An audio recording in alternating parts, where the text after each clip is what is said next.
Everyone. তো আজ good morning সবাইকে। আজকে একটা নতুন দিন শুরু করছি। আজকে হলো সোমবার, তো অনেক ব্যস্তময় দিন আজকে সবার জন্য।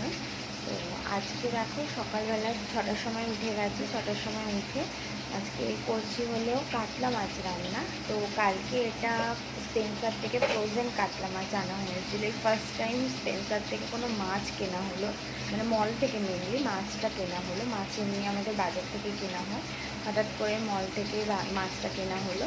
তো মাছটা দেখো আজকে ভেজে কাতলা মাছের কালিয়া করবো। তো কীভাবে করবো তোমাদের সাথে শেয়ার করবো। তো চলো দেখা যাক। মাছ অলরেডি আমি ভাজতে শুরু করে দিয়েছি।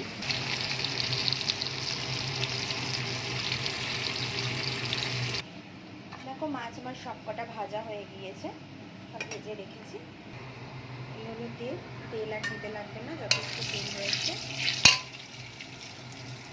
এর মধ্যে কুচি করে রাখা পেঁয়াজটা একটু সেদ্ধ সেদ্ধ হয়ে গেলে পরে, ভাজা নয় সেদ্ধ, একটুখানি হলে পরে আমি টমেটো কুচি দিয়ে দেবো। আমি এখানে মিডিয়াম সাইজের 3টে পেঁয়াজ ব্যবহার করেছি, আর টমেটো হলে আমি একটা কুচিয়ে রেখেছি।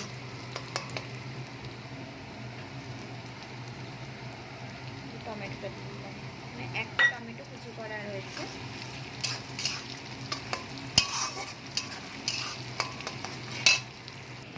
এখন আমি একটা পেস্ট বানাচ্ছি। এটা হলো তোমার জিরে, ধনে, লঙ্কা আর হলুদ, এই চারটের গুঁড়ো দিয়ে একটু জল দিয়ে মশলাটাকে ভিজিয়ে রাখছি, তো মশলাটা ফুলে উঠবে। আর এদিকে দেখো টমেটোটাও নরম হয়ে গেছে, পেঁয়াজটাও নরম হয়ে গেছে। আমি এর মধ্যে এবার আদা রসুনের পেস্ট দিয়ে দেবো। এখানে মাছ অনেকগুলো বলে আমি 3 চামচ আদা রসুনের পেস্ট ব্যবহার করেছি। এটাকে ভালো করে কষিয়ে নেব। দেখো আদা রসুনের কাঁচা গন্ধটা বেরিয়ে গেছে, আর নেই কাঁচা গন্ধটা। এবার আমি যে পেস্টটা বানিয়ে রেখেছি ওই পেস্টটা আমি দিয়ে দেবো। পেস্টটা আমি দিয়ে দিয়েছি, ভালো করে কষিয়ে নেব। এর মধ্যে এখন আমি নুন ব্যবহার করিনি, একটু সামান্য চিনি আর নুন আমি এর মধ্যে অ্যাড করে দেবো। নুন আর চিনি অ্যাড করে দিয়েছি। এবার ভালো করে কষিয়ে নেব যতক্ষণ না তেল ছেড়ে আসে মশলা থেকে। দেখো সাইড দিয়ে অনেকটাই তেল বেরিয়ে এসেছে, ভালো করে কষানো হয়ে গিয়েছে মাছটা। এবার আমি এর মধ্যে জল ঢেলে দেবো। দেখো আমি এতটা জল দিয়েছি কারণ মাছ এখানে অনেকগুলো, তার জন্য জলটা ফুটে উঠলে মাছগুলো দিয়ে দেবো। মাছগুলো আমি এবার ছেড়ে দেবো এক এক করে। মাছ আমি এক এক করে সব দিয়ে দিয়েছি।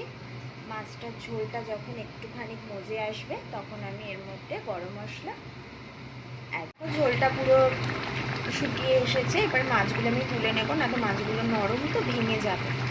একটা থালার মধ্যে আমি আগে মাছগুলো তুলে নিচ্ছি। মাছগুলোকে আমি আলাদা তুলে নিয়েছি। ঝোলটা হচ্ছে, এর মধ্যে আমি একটু গরম মশলা আর একটু সামান্য ধনে পাতা ছিটিয়ে ঝোলটা নামিয়ে দেবো। দেখো ধনে পাতা আমি দিয়ে দিয়েছি। এবার ঝোলটা আমি নামিয়ে নেব, কারণ এতগুলো মাছের ঝোল এইটুকু লাগবে। ঝোলটা নামিয়ে একটা বাটিতে আমি ঢেলে রাখবো। তো দেখো এই হলো ফাইনাল। মাছগুলো আমার রাখা আছে ঝোল থেকে তুলে, আর এই ঝোল আলাদা করে রাখা আছে।